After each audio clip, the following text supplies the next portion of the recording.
Alright, so we're going to look at the simplifying trig expressions practice today. And I'm going to actually talk about problem number 2. The answer is tangent of x. There's two ways of looking at it. Okay, A, I could rewrite 1 over cosine. Tangent would be sine over cosine, and cosine is cosine over 1. That's fine. But does anybody see a shortcut, a really cool shortcut in number 2? Look at your identities, okay? Remember, when you see words multiplied together, you want to look right here, okay? And a sine is cosecant, right? A cosine is secant, and tangent cotangent. Together they equal 1. Well, if you look closely at this problem, the reciprocal of secant is what? Cosine. Now, some kids are confused by that because they're like, wait a minute, they're not in the same order. But just on a side note, to think about it, if I tell you 4 times 5 times 3, doesn't matter what order I multiply them in? No. So this and this together make 1. So 1 times tangent of x is tangent of x. How many of you rewrote it and still got tangent of x? Absolutely. There's nothing wrong with not finding a shortcut. It just takes a little bit longer. But you'll get the same answer either way. Okay? All right, keep working, and I'll do some more in a few minutes. All right, so for number 3, you should have gotten cosine. Number 4 was 1. We're going to address number 5. So turn to 5 and take good notes on 5 because it actually comes up quite a bit, even in just this practice. First of all, did anybody see a shortcut? Or almost a shortcut? Kind of shortcut. Right, the bottom. What did you see wrong? If you haven't looked, look now. What do you see is wrong with the shortcut with number 5? On 5, the bottom, the 1 is positive and then secant is negative. But if you look at your shortcut, okay, the shortcut in our trig identity says cosecant is positive and the 1 is what? Negative. What's wrong? They're both the wrong what? Okay, so again, secant squared is negative and 1 is positive. And you look, oh, it's this one, that's why. You look here, secant squared is positive and the 1 is what? Negative. What's wrong? Right, both signs are wrong. Y'all see that?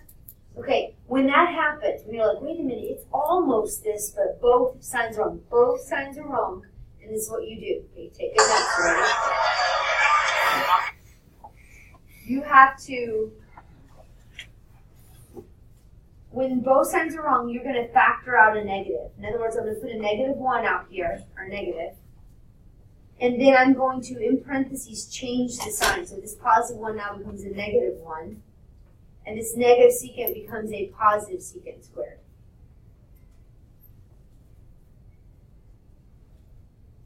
And right now I'm going to leave tangent squared alone for a second.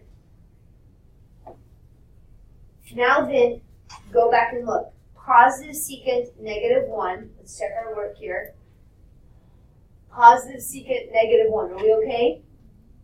Yeah. So then what is the answer to the bottom? Actually, a tangent square root of x. So this is tangent square root of x. Okay, so you have a tangent square root of x on top and negative tangent square root of x on bottom. That's all it does, guys. Do y'all see that? When the signs are wrong, instead of being a positive tangent squared, it's a negative tangent squared. Does that make sense?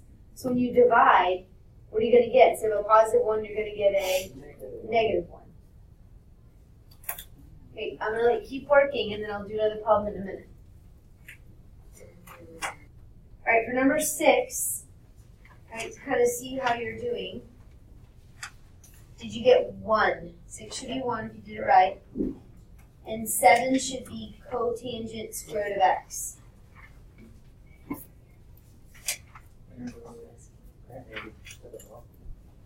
Great, move to 8.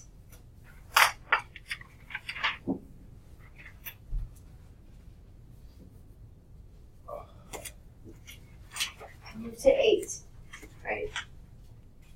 We'll give you another couple minutes. Any questions on those last two I just talked about? 6 and 7? Right, I want to look at 9 real quick. 9 is real similar to the problem we just did. And if you look at your identities, positive cosine and a negative 1, here's a negative cosine and a positive 1. They're the wrong signs again, aren't they? So instead of equaling sine squared, what's it going to equal? Negative sine squared. Right, so this is actually a negative sine squared.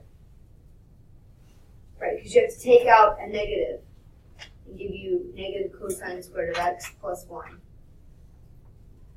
Now, what about this one? Sine is positive and 1 is negative, and you go back and look. They're the wrong signs again, right? Both of them. So instead of equaling positive cosine, it's actually a negative cosine.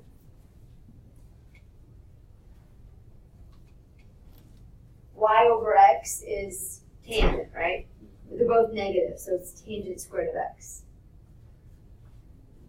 Okay, now then let's go down to number 11. No, not 11, sorry, 12.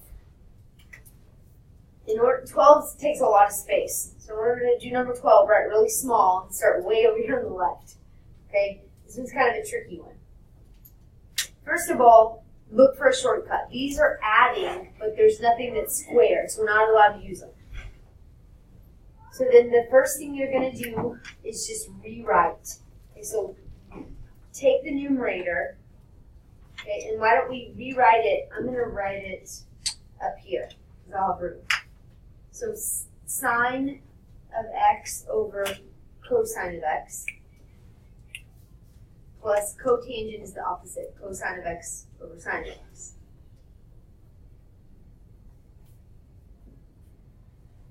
All over cotangent of x, which is cosine over sine. The biggest mistake kids make is that they look at this problem and they like to try to cancel these cotangents and make it 1. They don't make 1 because this is tangent divided by cotangent and cotangent divided by cotangent. You'll see the difference? You could make it 1, but then you would also have to write tangent over cotangent plus 1. That's okay.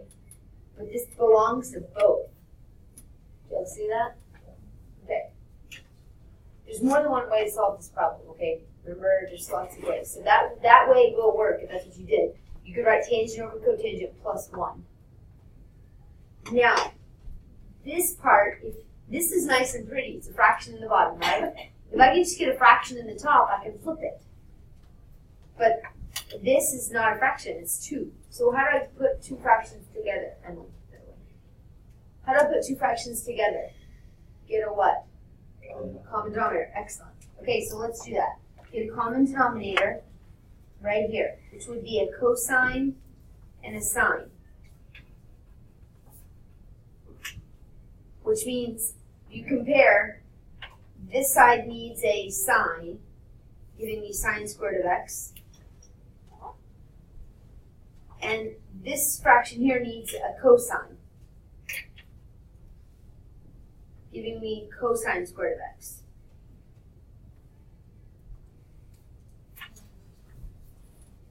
All over what? Cosine of x over sine of x. Now it's actually you're done. It looks really messy, but it's actually really easy. What little secret do you see in there in the top? What is this equal? 1. Okay, so I ran out of space, so I'm going to write myself a note, because we're trying to take good notes, aren't we? Because we're going to be able to use them on our quizzes and stuff. So this value here is 1, so I'm going to write 1 over, what's my denominator? Cosine x sine x. And I have that big fat fraction, bar, and this on bottom. I'm sure you could probably just make it messy right there, but because we're trying to follow, it's better to do it nice and neat. Now what? Fraction on the bottom, fraction on the top. What are we going to do with that bottom fraction? Flip it, yeah. So we're going to put sine of x over cosine of x. What happens to this? This cancels with this. One on top, one on bottom. What's left on top? 1. 1. Thank you. What's left on bottom? A cosine and a cosine make? Cosine squared. Well, what's 1 over cosine? Secant. So what's 1 over cosine squared? Secant squared. Okay, number 13 is almost the same. Look, kids are going to want to try to cancel and make that 1. Okay, and that's okay. If you choose to do that this way, then that's fine, but you have to understand that this is 1 plus tangent over cotangent. If you'd rather do that, you can. Either way, or you can work it the same way I just did this one. I'll give you a few minutes to work, and then I'm going to come back and do a few more. We also did camera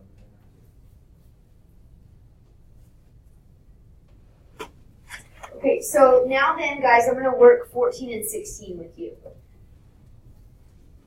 I think 14 is pretty easy. Have y'all tried 14 yet?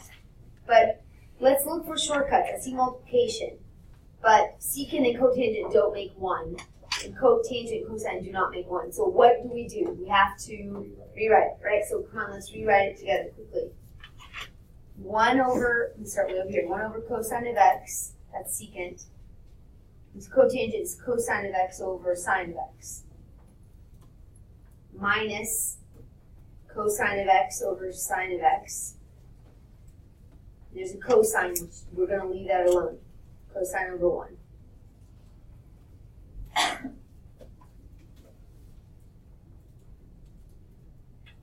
Do we add or multiply first? We've seen this thing come up several times. How do I attack this big mess here? Yeah, we attack this and this. You're just basically trying to whittle it down using PEMDAS, right? Order of ops. So in order to do that, I'm going to multiply straight across. Cosine over cosine sine.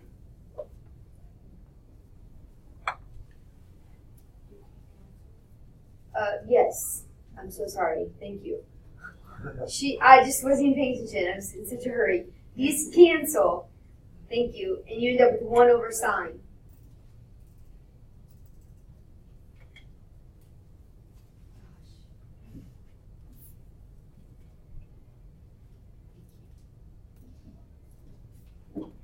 Now then I'm going to attack this. And this time nothing really does cancel. Okay, so I'm going to multiply straight across.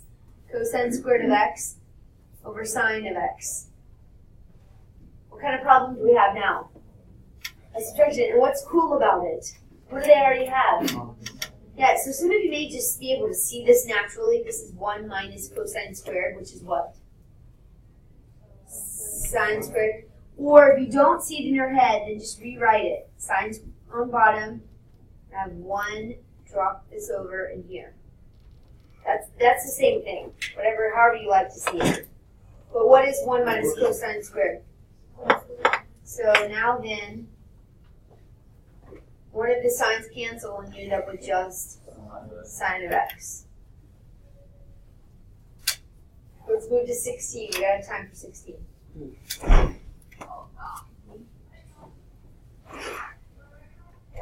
Okay. There's one on your project like this. So that's why I didn't be sure I wanted to have time to do this problem. If I take a look, I'm going to look here first to see if this will turn into 1. Is the sine and the cosine make 1? No, of course not, right?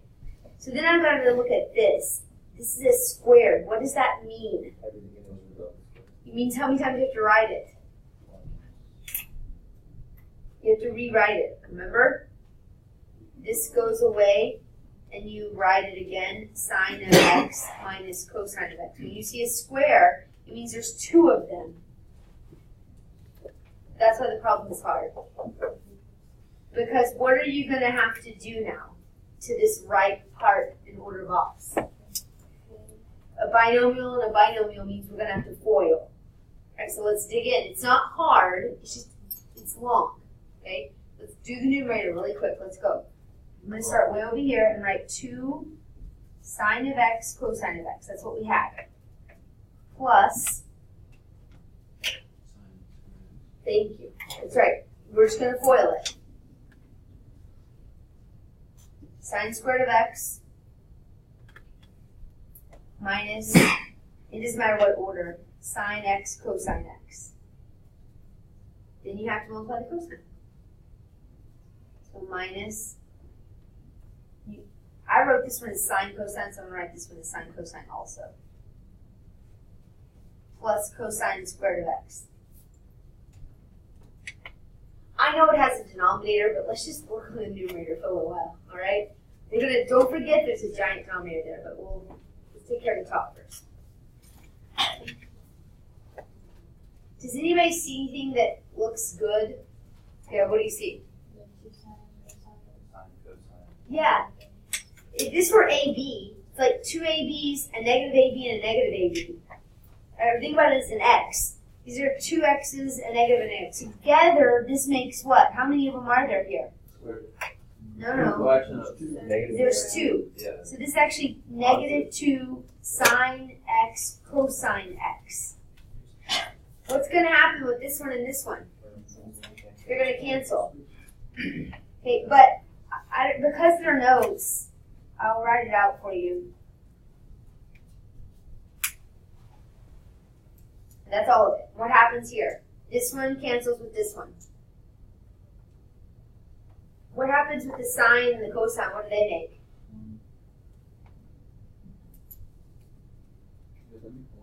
They do, don't they? So this giant mess was really just what? 1. So this and this make 1. So now, because we don't have a lot of, we have 1 on top, we still have a denominator, secant. What's 1 over secant? Yeah, yay. I know, right? See? Cosine of x. Alright, so that's what we're going to work for today.